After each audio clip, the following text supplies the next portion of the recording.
Ya vamos al análisis de este tema con Esbarbio Osuna, analista político que se encuentra en Buenos Aires, Argentina. ¿Qué tal estás? ¿Qué tal? Muy buenas noches. Gusto saludarte y compartir contigo este tema. Maximiliano, la situación ha llegado al Consejo de Seguridad. Es evidente que el conflicto puede alcanzar dimensiones incalculables.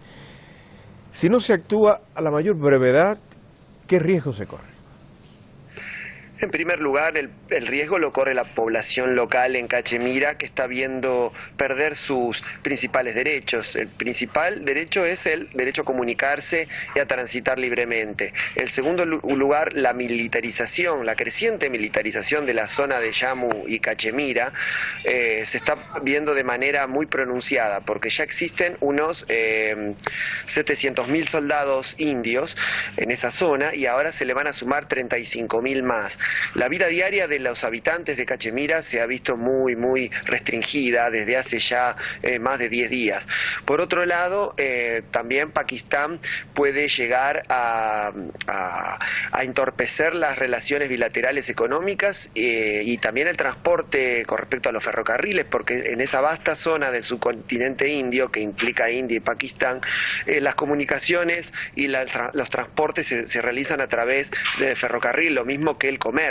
Eso se interrumpiría y además podría haber ciertas escaramuzas que, como advirtió Pakistán, puede llegar a un enfrentamiento nuclear que en este momento no está a la vista, pero si crecen las tensiones puede llegar a suceder, porque en Cachemira actúan grupos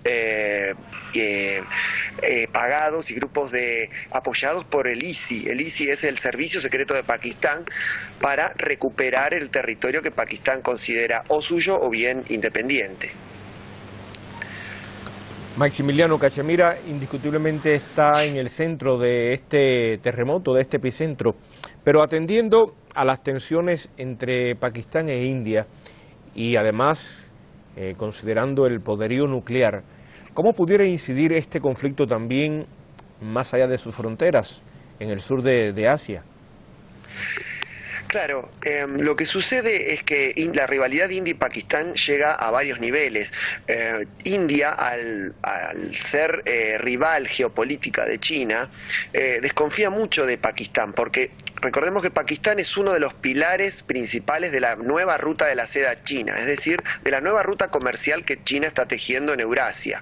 Por otro lado, Pakistán puede llegar a bloquear los acuerdos de paz de Afganistán que se están estableciendo entre los talibán y el gobierno de Afganistán y Estados Unidos, porque Pakistán tiene una gran influencia sobre Afganistán, que recordemos que en el límite norte de Pakistán, donde se encuentra Cachemira, el límite con India, a pocos kilómetros también se encuentra Afganistán, y la militarización de esa zona entorpecería aún más los diálogos de paz que se están llevando a cabo desde el fin de la guerra o desde la ocupación norteamericana en 2001, una guerra interminable en la cual Pakistán también tiene la llave, y la tiene porque apoya también a los talibán para que India no establezca oficinas diplomáticas y comerciales en Afganistán. Es una trama geopolítica compleja en la que hay que tener mucho cuidado.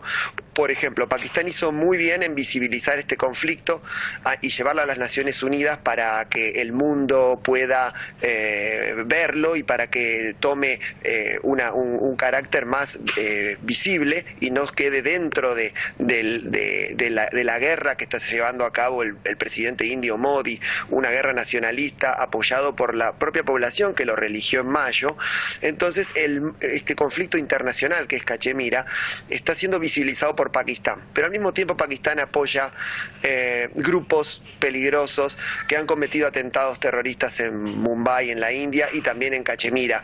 Por lo tanto, se juega un equilibrio muy delicado en el cual China, Estados Unidos, el Consejo de las Naciones Unidas tienen el deber de pacificarlo para evitar que se llegue a un enfrentamiento convencional o nuclear en el subcontinente indio. ¿Y crees que realmente se haga caso, se tenga en cuenta la opinión del Consejo de Seguridad de Naciones Unidas, sean correspondientes las acciones del Consejo de Seguridad y las asuman los involucrados en este conflicto? Si eso no ocurre, ¿qué pasaría? Claro. Sí, en general las resoluciones del Consejo de Seguridad no son vinculantes, cada Estado es soberano, pero una presión internacional puede volcar la balanza hacia el diálogo, a pesar de que en este momento lo que buscó hacer el presidente Modi de la India, el primer ministro Modi, es terminar con el conflicto, con la internacionalización del conflicto y sumarlo dentro de su territorio. Es decir, que no sea un conflicto, un territorio reclamado por Pakistán, ni tampoco la población en su mayoría musulmana tenga derecho a decidir. Lo incorporó desde 1947, existe un conflicto por este tema, pero se lo incorporó a su propio territorio porque tiene un gran apoyo de su población. Es muy probable que busque la paz porque el mundo presiona para eso, pero en este momento las tensiones están bastante latentes y bueno, puede llegar a complicar toda la zona, que es bastante volátil. Gracias, Maximiliano. Maximiliano Sbarbio Osuna, analista político desde Buenos Aires, en Argentina, a propósito del actual conflicto en Cachemira. Daremos